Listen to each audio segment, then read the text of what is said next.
videos.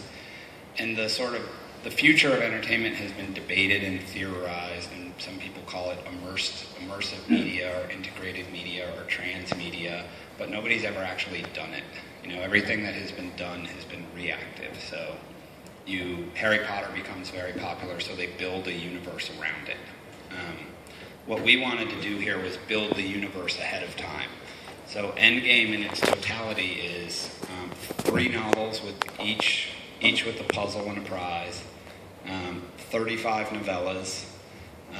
All the characters, or the 13 major characters in the book, have had social media profiles for the last year. Twitter profiles, Google Plus profiles. We have a YouTube channel with 5 hours of content on it. We're going to make movies and television shows. We're making a mobile game. We're going to have an ARG with a fiction that exists alongside of it. And the idea was to build as big and broad and immersive a universe as we could possibly conceive of before anybody knew that it existed. So that when Endgame comes out, there's this giant, about 100 websites built at this point that are all linked together. So that when Endgame comes out and people start reading it and playing it and trying to solve the puzzle and seeing the film, that there's this giant world already there. And we'll be expanding on it from there, but we're not going to be building things reactively. We've already built it all for you. Now, Wick, you're bringing this to film, and you have a reputation for making movies that aren't just action-packed, but also emotionally alive. What drew you to this project? Honestly, I've been a fan of James's writing since he first started writing. When I heard that he was writing a book that sort of fit in the mold of the kinds of films I had made, I wanted to read it.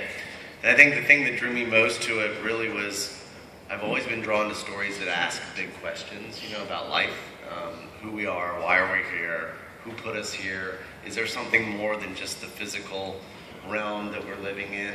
And that's the thing that I tapped into. I wasn't looking to find like a futuristic YA thing anymore. I feel like there are a lot of those out there. What I really connected to, it almost felt like a Roland Emmerich movie. It was like a disaster's happening today, and some people are in on it, and I'm not, and I want to figure out like what's going to happen to the world. And I like the idea of people answering the question of why are we here and what are we intended to do as a species.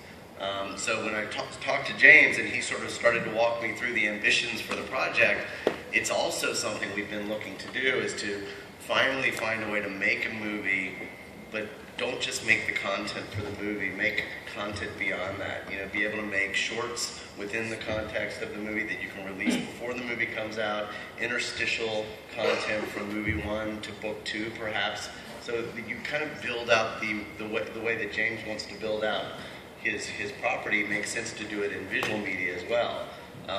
And that ambition I really responded to and wanted to be a part of. It's a huge undertaking. As you read the book, he takes you to some of the world's greatest monuments and wonders that are very far-flung. Do you see this as a big challenge? No, well, it's a challenge, but it's an exciting challenge, and it's one of the reasons we brought in 20th Century Fox as a partner, because they have a huge movie studio, they have a huge television studio, they have a network. We can build it out in the ways that James envisioned, and really it's about finding those creative partners, writers, and directors who have the same ambition that he has and we have. Is there a character in particular you're looking forward to introducing the world to? I actually, my favorite character in the book is the Moo, and she's mute. And she doesn't speak, but she's a badass. She is. Each of the 12 players in the book, they're kids. They're all under the age of 20. And they've essentially been raised since birth in their culture to be unbelievably capable, highly skilled assassins. So imagine if you were walking down the street and you saw a 16-year-old Japanese girl who was as much of a badass as a Navy SEAL. They each sort of have their own weapons that they carry. They each have their own styles. They each have, some are masters of disguise. Some are masters of stealth. Some speak 12 or 14 languages. I love the character, too. Her name's Chiyoko Tieda. And she's a Japanese who's essentially like a 16-year-old ninja who uses blow darts and throwing stars and a sword and she hurt some people. She's very cool. So you may have heard that this also comes with an embedded puzzle connected to a pot of gold. Matt is their puzzle master. So Matt, can you explain to us, first of all, how does a person compete to win the puzzle, and how did you come up with this? Well, I mean, it's really based on the actual story. The book itself creates a game within the story. A little louder. Creates a game within the story that have these 12 players competing using a wider range of techniques, like some just try to kill people, some figure things out, where's the key, and there are different attacks on it. So we really wanted to capture that in the puzzles embedded in the book. Some require, learning about some history, some require figuring out things in a more traditional puzzle. That was our general attack on that, to look for this diversity of skills, but also to really take advantage of the opportunity to create a new type of storytelling.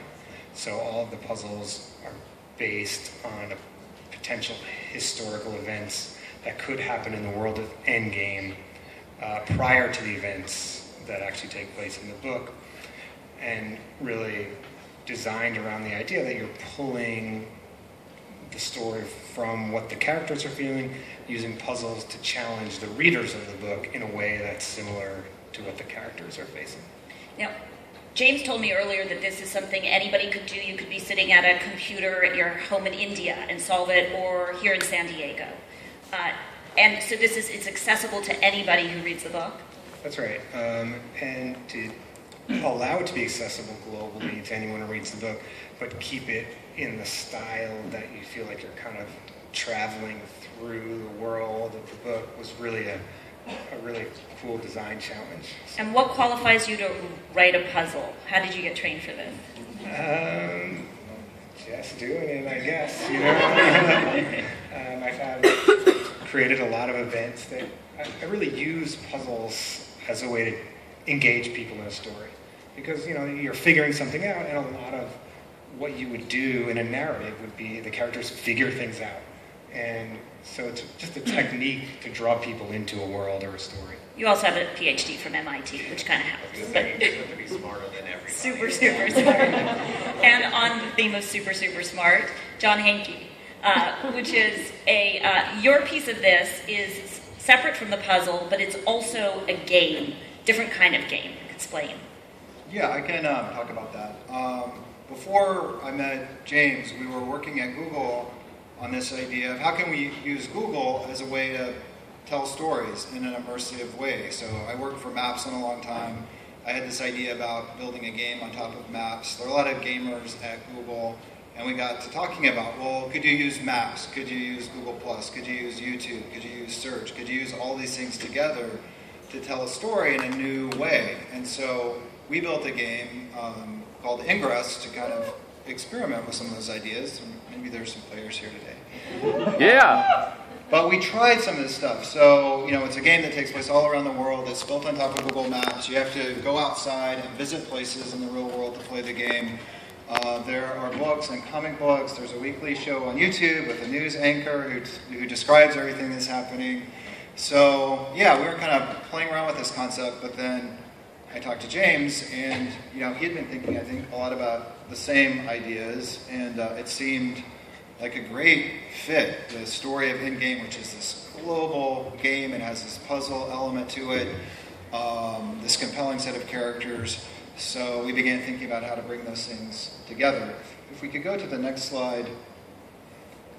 Just to give you an example of the kind of activity that this type of game stimulates, we have people climbing mountains, chartering planes, renting helicopters, playing on their bikes, going to the far corners of the world to play. You can play in your backyard, you can play in the neighborhood that you live, but a lot of people travel to play. There's over 500 people playing in San Diego today at an event that we're having. So we're really excited about this style of gameplay, and I think it's a great fit for what we want to do with Endgame. And the next slide kind of shows a bit, people have been so enthusiastic about Ingress. We've had several dozen tattoos, which we all marvel at, particularly since all these logos are still in beta when people got these tattoos. But we decided not to change them out of courtesy. Nice. But to the next slide, So this is some of the early concept art for the Endgame game. So it'll be on iOS and Android, and you'll get to be one of the characters in the book. You're a warrior. You're training to compete. You will have to visit places in the real world to collect items and skills that you can use in these duels. But at the heart of it, and the way that it begins to digress from what we did with Ingress, is it is all about competition and fighting and duels with other players. And you'll do those solo, but also within groups. And there's one more slide, I think. Maybe it didn't make it in. It was a really cool animation, which actually showed some of the gameplay. But if it's not there, we'll tweet it out afterwards. But yeah, that's the concept. Yeah, the idea of the game was to use all of Google, and integrate it into the book, search results. That's the wrong video. Anyway, let's let you go. Search results, YouTube videos, book fragments, but then when you're playing the game on your phone, to turn the real world into a video game. So, as you're reading about Endgame, you can turn on your phone, and everywhere you go, you can play it. You'll walk around and you'll see other players on a map, and if you're close enough to them, just like in Endgame, when the players are close enough to each other, they fight each other, you can fight other people. And the idea was, instead of having this game where you sit in front of a screen and play World of Warcraft on a television or on a computer, we're going to turn the world into a World of Warcraft. That everywhere you go, if your phone is on, you have to watch out. And you have to be prepared to fight people. And if you want, you can try to hunt people down and attack them. At the same time, you'll be... Just with your phone, though. Just with the phone. Just right? with your phone. I'm not promoting real violence. At the same time, you'll be able to go on some of these trips like John's talking about. The Metropolitan Museum in Art has the greatest collection of Sumerian weapons on Earth. So if you go to the Met and you stand in front of those Sumerian weapons, they become part of your arsenal in the game. It's amazing. You go up to Google and your mind gets blown by what they can do up there. John, what you said about Ingress is that you're experimenting with the idea of using technology and mobile apps to get people more deeply in touch with the real world instead of the opposite. So will you put a point on that, how that would apply here? Yeah, I mean, you look at cell phones today, and it's kind of a problem in our society that people get together, then everybody immediately just sort of buries their head in their phone and they ignore, each other. I'm guilty of this too, but we ignore each other, and sometimes we kind of miss the beauty and wonder of the world around us because we're kind of consumed by what's on our phone. And so the idea for Niantic was, can we build applications that actually use technology, and use mobile technology in particular, but actually enhance the experience of the world around us and the people around us, rather than being a replacement for that. So that's what we're striving for. And then, we have phones today, but, we know that we have Google Glass, we have watch-type devices, there are a whole bunch of wearable technologies that are in development, which I think will make it even easier for technology to help us interact with the real world, rather than putting up a wall that kind of separates us from the good stuff that's out there. You got a group of some pretty badass guys together to do this. How did you come up with all this? I don't know. What about your favorite book as a kid? That's a good place. Masquerade. All of this was inspired by Masquerade. I grew up in Cleveland. When I was 10 years old, my mom brought home this book for me called Masquerade. Masquerade was a really simple children's picture book, and it had 16 pages of text and 16 pages of paintings. Embedded in the text and the paintings of this book were a puzzle. And if you could solve the puzzle, it led you to the location somewhere on Earth of a solid gold, jewel-encrusted rabbit that the author had buried in the ground. I got obsessed with this book, and I read it over and over and over again. And I was convinced I was going to solve the puzzle and find the gold rabbit and sell it and buy a bunch of Star Wars action figures. I didn't. But I never forgot the experience of the book.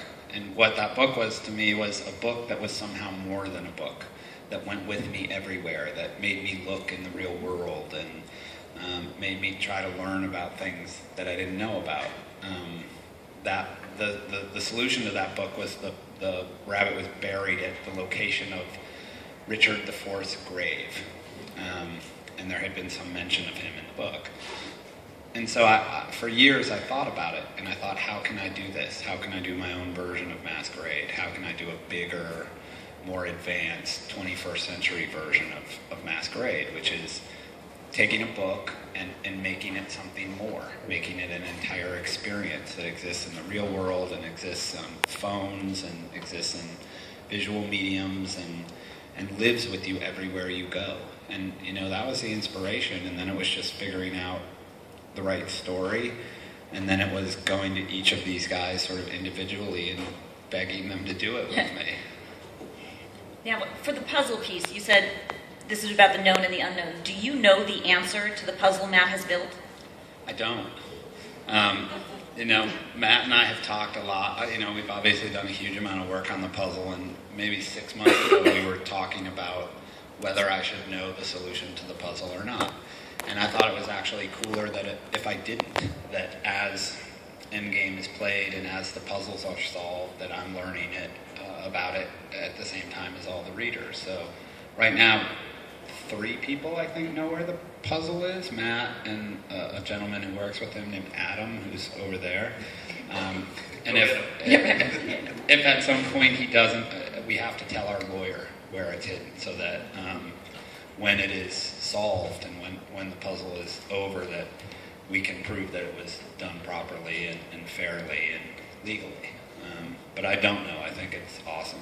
It's like a sealed Price Waterhouse envelope. Kind of. It's going to be a sealed envelope in our lawyer's safe in New York City. Okay, then the gold.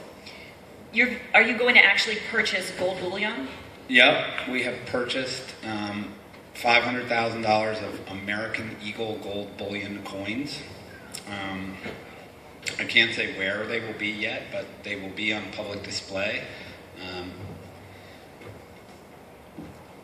No, keep going. Yeah, so I'm not getting the gold. I took some of the money we had made selling this to various people, and I bought the gold. So I'm putting up the money for the prize, and we have the gold. It's in a safe in Reno, Nevada, where we bought it from a gold dealer.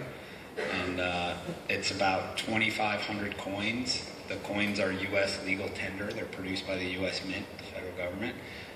And they come in 1/10 ounce gold denominations and 1/4 ounce gold denominations. And the pile of gold will be on display. You'll be able to go look at it, take a picture of it, tweet about it. And when somebody gets the key, they will take that key that they find when they solve the puzzle, and they will open the case, and they will walk away with the gold. I have a question about the key. Please.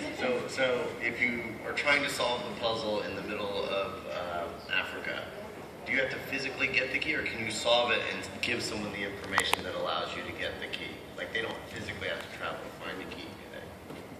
Or do they? That's probably, since I don't know what the solution is. The word key means a lot of different things. Yes, okay. The word key, I do know that. The word key is a very broad word in today's world. A key can be a lot of different things. And there are a lot of ways to lock things and a lot of ways to open things. So a key could be anything. We did discuss that. Oh yeah, I think I just figured it out. Right. I'm going to keep going, but if you guys have questions, you can start to line up at the mic and we'll start taking questions shortly. We've alluded to it a couple of times that there's a lot about creation mythologies, or origin myths, and also the importance of gold. How much of this was based on your own personal beliefs, and how much research did you have to do? Do I believe aliens came to Earth and genetically engineered us? My roundabout way of asking. I don't know. I mean, I read, if you read the Bible, there's some pretty extraordinary stories in it. I don't pretend to know I have the answer to how and why we're here. I think these questions that come up are really interesting. There are these ancient worlds that knew things that we don't know. And, the fact, and it is a fact, that our genetics were somehow altered 12,000 years ago is incredibly interesting. And we didn't know that until 10 years ago. I don't know why we're here. I just think it's unbelievably awesome material upon which to build worlds and tell stories. I know, my wife, whenever we're at dinner parties and this stuff comes up, she's like, "Shut up. You sound crazy." Did God create us? I don't know. Did aliens create us? I don't know. Are we just a biological accident? I don't know. Did you have to do a lot of research, or did you know this stuff? No, I mean, I do all sorts of research. I read all sorts of weird scientific journals and UFO websites and conspiracy theory websites, and I think it's all awesome, it's interesting, and again, it's great material to tell stories with. And John, do you have people on staff who are doing research on these same topics, on our origin myths and on our connection to gold, in order to create the real world story? Yeah, I mean, we're following James's lead on that. I mean, he's driving the story, and we're helping tell that through technology. I send these guys links all the time. Like, check this out. Yeah. It's a crazy theory. 5 times a week I send them new links. Like, look what like when they found that hole in Siberia last week. Did any of you see this hole they discovered in Siberia? Immediately, these guys all got links. Like, check out the fucking hole. Starting to believe, James. And Matt, what was it like? I assume the puzzle is now solved. It's done.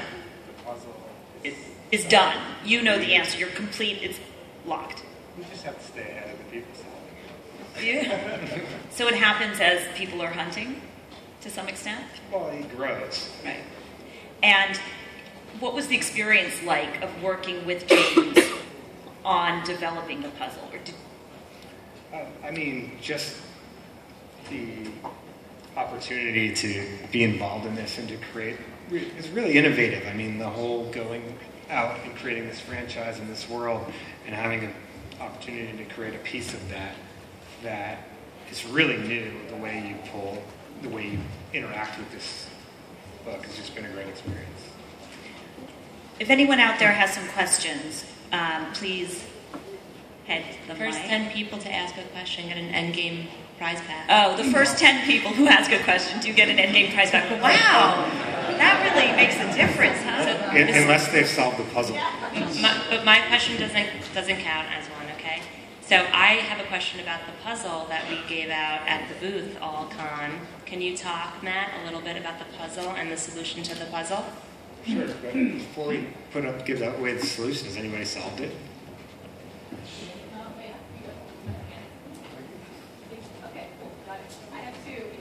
Two solutions. If you did the puzzle that was handed out at the HarperCollins booth, please turn in your results to that woman standing by the AV system. No, she's coming to you. Okay, we're going to move on. We'll announce the results and the winner in a moment. But first, please. Hi, this is really exciting. It's my first time actually asking a question at a panel in my 6 or 7 years at Comic-Con, so thank you. You inspired me to get over my nervousness. I got the book yesterday. I can't put it down. It is wonderful. I received my BA in anthropology back a couple years ago, and it's so full of amazing cultural references. Did you do a lot of research? Is my first question as far as cultural references go with different ancient civilizations. And my second question is there a time limit to solve this puzzle? Answer to the first question. So I wrote the book with the gentleman sitting right there, Nils. It was a huge collaborative effort between the two of us. And yeah, we did a lot of research on the ancient cultures. A lot of them we don't know much about. We don't know much about the Cahokians. We don't, if you look at the Sumerians, everything we know about them is in dispute. We have these Sumerian runes, and one guy translates in one way, and one guy translates in the other. But we did a massive amount of research on what we believe those cultures were like, what their beliefs were, what their origin myths were, how they lived, the types of weapons they used and the type of warfare they conducted, the languages they spoke. That was a huge part of it. And it's all cool. It was all super cool. Learning about it. One of the characters is a woman who's an Australian Aborigine, and so we got into a lot of their dream theory stuff. She has 2 stainless steel boomerangs that you don't want to mess with her. But yeah, we did a huge amount of research. what happens if is there a time limit on the puzzle? There is a time limit on the puzzle. It's 2 years? Well, I mean, it's competitive, right? The first person to get it wins, so it's a race. And even after someone claims that, it's still an active game and an active experience, so it could continue. We definitely expect someone to solve it long before 2 years. We expect somebody will solve it. But if they don't, if it isn't solved within 2 years, the gold comes back to me. And the copy of the book you have now does not have the puzzle. I know, but I still can't put it down. It has a placeholder puzzle. And thanks for reading it. I'm glad you dig it. Thank you. Well, that was sort of going to be my question, but it was sort of going to be what's the smallest amount of time that you think somebody could potentially do it in? Is it 6 months? Is it a week? Is it... That seems like a question I won't answer.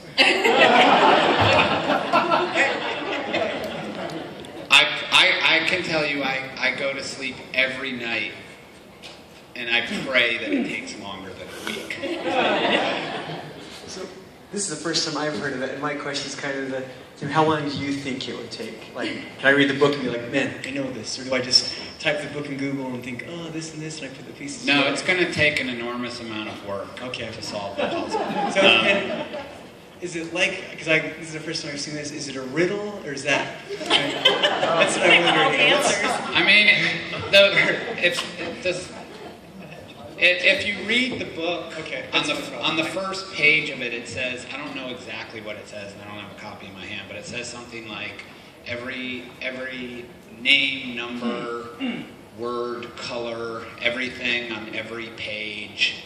And as you read the book, you'll be able to see that some of the stuff is very obviously puzzle-related material, but some of it isn't very obviously related puzzle material, and you've got to read the book. You know, it goes back to my experience with Masquerade, which is I read this book and I didn't know what was in it.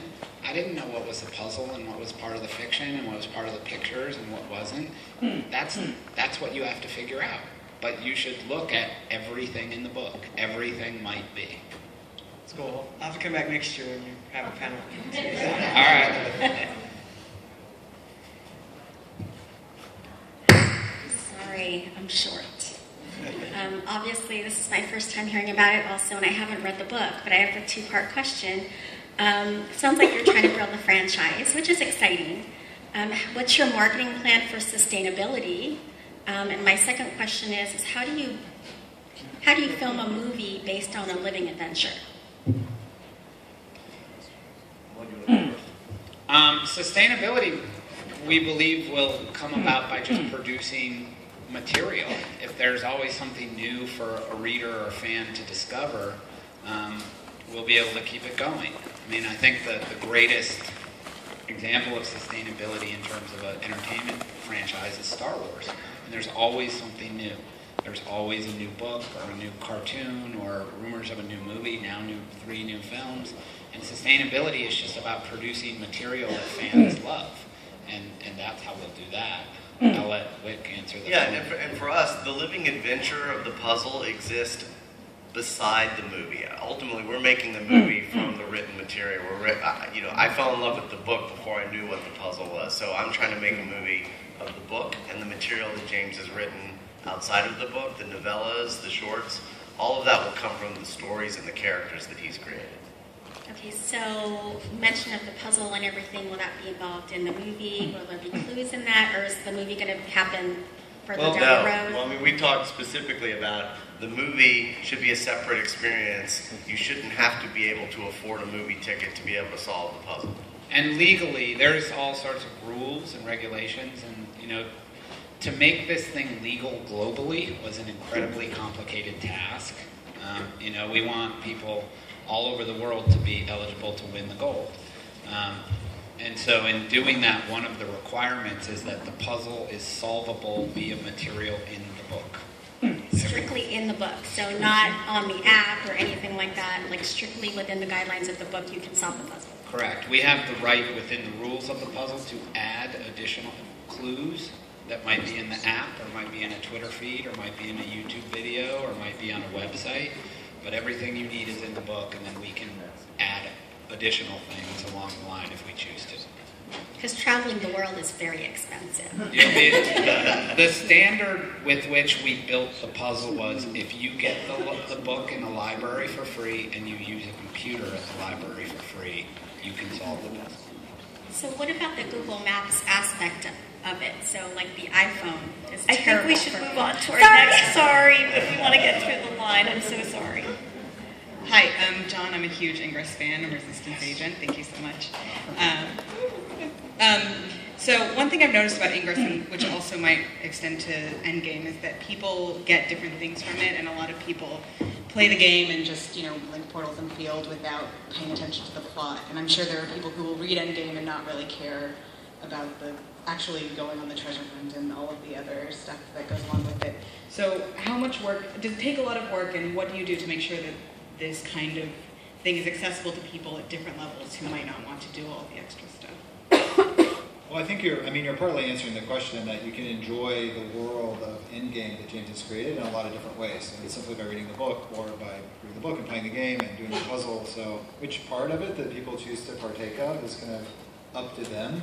But I would also say I think we've learned a lot from Ingress in terms of trying to tell a story interactively and through social media and have that tie into a game experience and have the game actually affect the story. I mean, we've been doing that now for a couple of years, and we didn't know anything when we began, and I would say we know a lot more now, and we're applying everything that we've learned to Endgame, which will be an evolution of what we've done with Ingress. So I don't know that we have the magic answer of story and game coming together in one like perfect combination, but I think it'll be pretty good. Thank you. Good afternoon. My question is, so you mentioned if you want the Sumerian spear, you can go to the Met and check in at the Met and earn the Sumerian spear. What about maybe some of your younger players who might be geographically bound and who can't travel far and wide? Will there be ways to earn some of those things in alternate ways rather than physically going to a location to earn points or items? Yeah, the key sites in the game have been crowdsourced through Ingress. So these exist even in small towns. Things like historical markers, museums, libraries, even the library in a small town. Those are key sites in the mobile game of Endgame. So you can just go to the library, and that's a place where you can acquire objects. Now, there will be some really, really special sites, as James mentioned, where there may be very rare objects that are only available in those locations. But that'll make it fun if you do get the chance to go on a vacation or go on a trip. But our goal was to make the game playable and fair, regardless of whether you happen to live in a small town in West Texas, like I grew up in, or if you live in San Francisco or LA or Berlin or Tokyo or Beijing. So, yeah. Then one more quick one. So I didn't know if you had imagined an age group or an age target, or if this was an ageless game, and if so, can families play together? And maybe is there an opportunity? Job listing on a bunch of media websites, job boards, and we got all sorts of resumes. And I saw this one resume from a music blogger in Lexington, Kentucky. And he had a music blog called You Ain't Picasso. And at the bottom of his resume, he mentioned that he had been a Dungeons & Dragons dungeon master for 10 years. And I saw that, and I was like, that's my dude. And so I flew him to New York, and I met with him for a couple days, and he had no idea what the job was. He showed up, and I explained, you're going to start running fictional social media. You're going to start running social media feeds for characters in a book that has. We hadn't even sold the book to the publisher at that point. For a book that I hope I get to publish in a year or so. And he was like, "Wow." But he does it. There's a guy, and I sit 20 feet away from him, and I talk to him 25 times a day. And so there's one guy who runs all the social media feeds. There's another guy who makes YouTube videos all day. We just sit and come up with the craziest ideas for YouTube videos. If you want to see some of the videos, if you search Greg Jordan on YouTube, he has his own channel, Greg Jordan is a character in Endgame, so the channel is hosted by a character in Endgame, and you'll find it because it has like an ancient Sumerian symbol of wings. And we just sit in our office in Connecticut and do all this stuff. It's super fun and super cool, and yeah. We have time for one last question. I'll try to make it good. My name is actually Agent Falstaff from Washington, D.C. area for Ingress. I'm one of the original representatives for the game that you made, John, in Washington, D.C. And going back to the notion of a game that brings more life into a video game, or that enhances life. One of the things that the game that surprised us was the way that it brought people together in groups just to play maybe during your commute, during happy hours. Our team has about 400 players in the Washington, D.C. area. Many players have the world's worst commute. 1 hour each way is the minimum. Maybe mine's an hour and a half each way. That's 3 hours a day. So having this new game come out that you guys designed to sort of save your commute was an incredible experience. And so I was wondering how the game develops that notion of play. Is it still something that you're going to be doing on the move while you're exercising? Is it something more that you'll be doing in restaurants, like a lot of people do? Something that you're doing while you're taking business trips, something like that? Is that, how would you enhance the sort of group aspect of the game, the socializing? Yeah, we want to build on all the social stuff with Ingress that's working. By the way, there's a meetup at 5 o'clock at Basement for the people playing today. You guys are all welcome to attend. But yeah, we're going to keep all that stuff. Going to places, you can play while you're on the bus, you can play while you're on the train, you can play while you're at the restaurant waiting for it to be seated or to get your food or whatever. But what we're adding is this dueling capability that actually gives you more stuff to do while you're at a location. Because a lot of Ingress players know that sometimes you kind of run out of things you can do in the game before you move on to the next spot. And so part of the evolution of our thinking about game design is that this whole aspect of Endgame, which really pits players against one another in these duels, really will flesh out what you can do within the game experience and help you spend even more time playing the game. So imagine if you're sitting in a restaurant and your phone will get pinged and it will say somebody's attacking you. You will have to deal with that.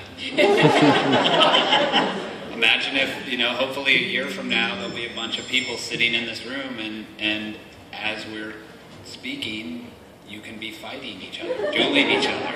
And everywhere you go, you'll be able to do a lot of the stuff you can do with Ingress, but you'll have this additive of player versus player combat everywhere you go. Thank you.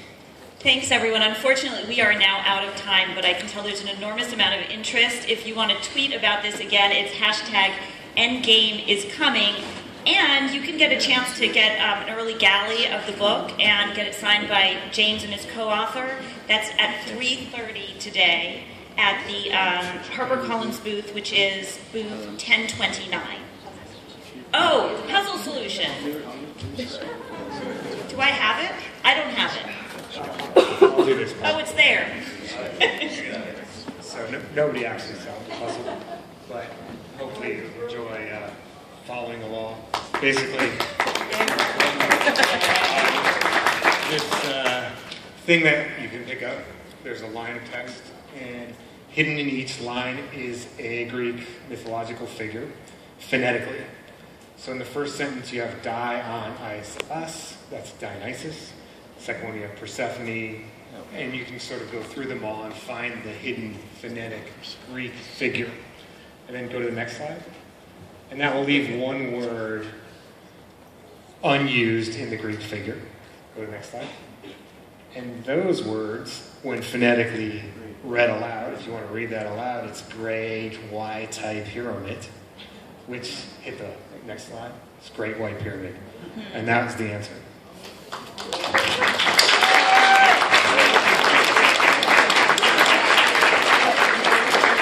That was easy. Thank you all for coming today. Deeply appreciate your interest. Hope you love Endgame when it comes out. Hope to see you next year. And thank you to all of my partners and for Jessica for being a badass moderator.